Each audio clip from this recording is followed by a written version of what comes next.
Hey everybody, this is Rudy Sarzo with The Dash, and my incredibly super duper special guest today is the man that inspired me to do the podcast that we're doing right now.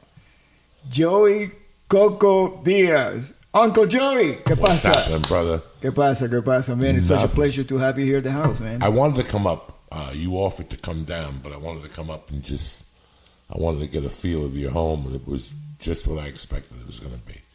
It's warm, and I wanted to see all these fucking albums. Oh yeah, the gold records. Oh my God, platinum, it's just platinum, yeah. Multi-platinum. It's everywhere, you know. It's just it's like being in a museum here. An 80s museum. It doesn't matter, 80s, 1700.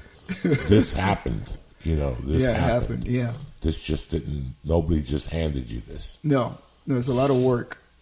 So it's just very impressive, and I wanted to see it. That was why I wanted to come down. A lot of work and a lot of faith, and my faith wasn't based on me getting these things, because I never dreamed that I was going to get multi-platinum records. I never dreamed that I actually recorded 5 multi-platinum records in a row in the 80s. The first one was Tribute. The Ozzy record, live record. Second one, Speak of the Devil, another Ozzy record. Third, Mental Health. Fourth, Condition Critical, and fifth was Slip of the Tongue, Whitesnake. So that's 5 multi-platinum records. I mean, for 3 different bands, that's. You never even think about ever doing that. You just be happy with one record that sells enough so you can pay the rent. What are the chances to get? It's like all the stars have to be aligned just for your music to get played. Like just from inception to sitting in a car one day, going for cigarettes, and you hear your song. What's that feeling like? I mean, what's that like? Ooh, what is it like? When you're in the middle of it, just like you got incredible things happening for you right now, and I'm pretty sure you're too busy even to think about them because you just want to make them as good as possible. All your projects. Like for example, you just got your one of the very few Latinos to be the lead in your own TV show on network TV. That's amazing. That's like it's Desi Arnaz, Freddie Prinze, George Lopez, and you. 4. What's not on TV yet? But at least they thought of me. At least they thought of me. It will be. And the same, when I first got on the stage, I didn't get on the stage to be on TV. I got on the stage for salvation. It was my last chance at trying something. It's so weird when you look back at your life and you see the opportunity. You really do see that life is a game of timing. You're at the right fucking place at the right fucking time, and you don't even know how the fuck you got there. What do you know now that you wish you would have known back then?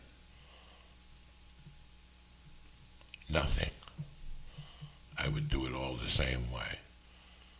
Because when I got into comedy, it was my final chance at being a human being. I had tried everything. I was a cook, a contractor. I tried to play the bass. In fact, at Pastoral Music, which is closing after 60 years of business, they went from a 3-story musical empire to a one little room shop, I tried to get a stockbroker. I mean, I did everything.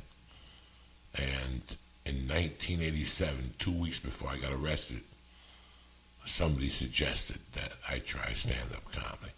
The guy and me did not get along. His name was Grant Fewsmith, and he was a entertainment director at one of the casinos.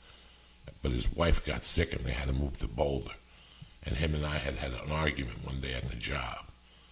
And 2 weeks later, we were outside waiting for customers, and he came up to me, like a week before I got arrested. And he goes, I've been around a lot of funny people. He goes, you know what I did for 20 years? He goes, I worked in entertainment in Vegas. He goes, I was around all the funny guys. goes, you should give it a try. And I looked at him like, get the fuck out of my face, comedian. And then I got locked up, and I thought about it. So it was like a 4-year process until I got on stage the first time. But like I've said before, even when I had the opportunity, I wouldn't get on stage, Rudy. I would always cancel. It took me 6 months to get on stage because I kind of knew that if I went there, I was scared of something. And I got on stage, and I got to thank my ex-wife, because my ex-wife lit the fire under my ass because she said I got a babysitter. So now I had to go. I would call the week before, and then they would call me and go, Joey Diaz, you have 3 minutes on Tuesday. Then Tuesday morning I would call them and go, I'm sick. I did that for 3 months straight. Like, I'm sick, I don't feel good, I can't make it tonight. And then I finally did it. And when I got off stage, I knew. I just fucking knew. But I had a bind. I had a construction job. I had I had a condo I was making payments on. And I had this wife. And her and her family were not going to go for me doing comedy. I mentioned it at dinner, and they all looked at me like I had 3 heads one day. And then 4 months later, through the miracle of God, you don't look at it at that time. I came home, and she goes, I think we should get separated and give it some air. And I knew I was going to miss the baby, but the love wasn't there. I wanted to get into stand-up comedy.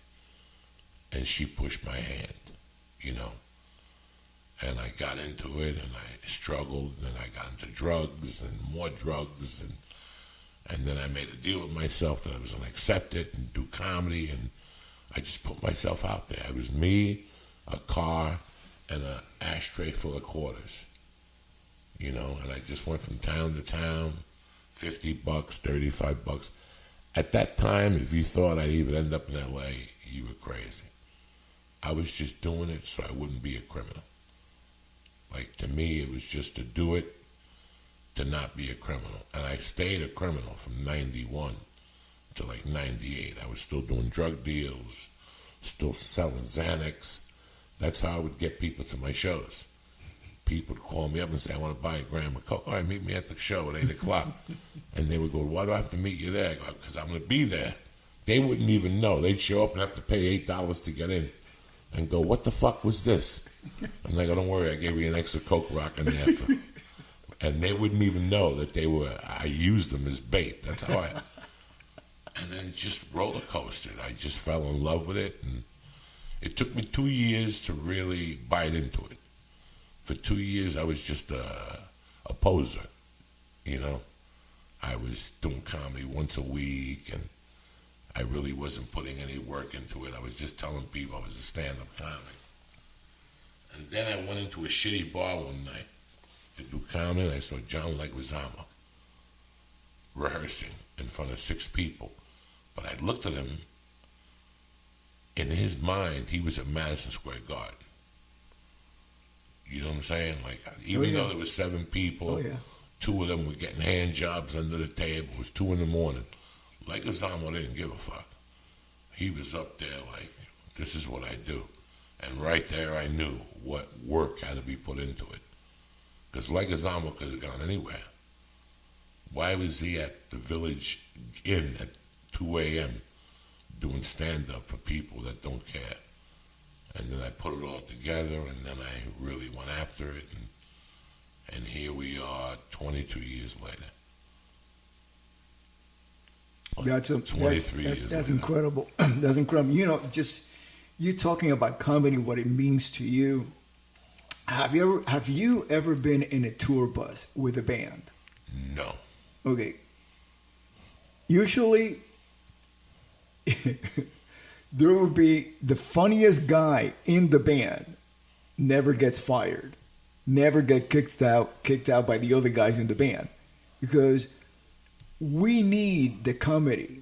It's what keeps us sane on the road. You know what I mean? You could be like an average musician, but if you're really funny and you keep everybody entertained and forgetting about the sacrifices of leaving your family behind the pain of like, being tired on the road, you're traveling and everything, you got the gig.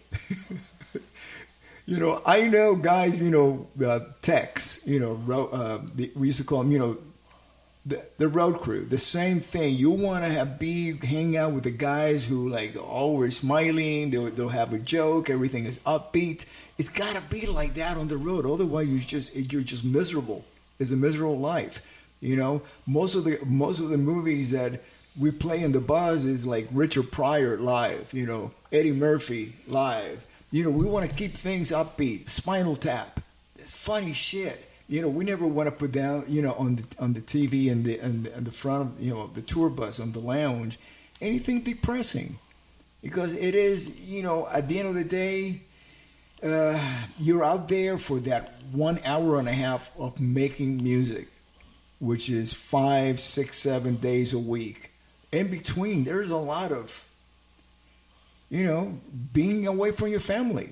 And back in the day, in the 80s, it was even tougher, because we didn't have, cell phones, and you in constant communication with your family back home, with your FaceTime and Skype and all that stuff. That really, really makes a huge difference. But we didn't have that. So back in the day, there was a lot of mischief in the bus, playing pranks on each other just to keep things light. Like Ozzy would like shave the eyebrows of somebody while they were asleep and passed out. That was entertaining. I can't imagine being on a tour bus. Like the stories I hear from a music angle and comedians who've been on tour buses, it just does not work for me. Like that's where it ends. Like I can't sleep knowing that I'm moving. But I think it's because of where you're at in your life right now. Because being in a tour bus for me personally doesn't work neither. It would have to be like something really worthwhile doing. But right now I'm very happy to just be flying out, during the weekend. Do about a couple of shows, sometimes 3 shows in a row, come back home, have a normal life, take out the garbage, hang out with my little dog, my wife, have a normal life, because I did the tour bus. We would go out for a year and a half on a tour, and then come right back and make another record and go back out again for another year and a half. Because if you have, put it this way, if you have multi-platinum records, means that you spent a lot of time on the road promoting that record, making sometimes 4 videos for MTV. Each video will extend your tour 2-3 months. Every time that video went on the air. So I've been there, I've done that. I was younger then. We are at a certain age right now that we want to be with our family. I think about Led Zeppelin, and I think about the Stones and Ozzy and Black Sabbath, and like a world tour, like being gone for 11 months and doing 4 or 5 gigs a week, alcohol infused, drug infused. I just did the drugs without the touring. Yeah. And my mind was somewhere else. Yeah. I can't think of playing, partying, getting your dick sucked, some stranger, waking up, not knowing where you are. You're on a tour bus. You get to the hotel an hour before, you shower, you costume, and you go on stage, play the gig. And now it becomes this constant, it's just a cycle. And it's not alcoholism or cokeism or drugism. It's just the lifestyle.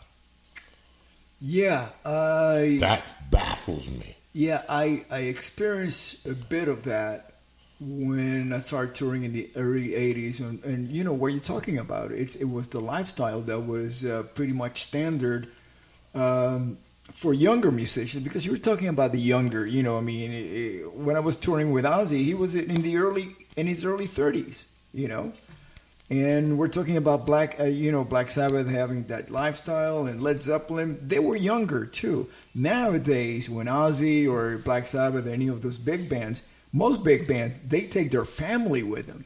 They have like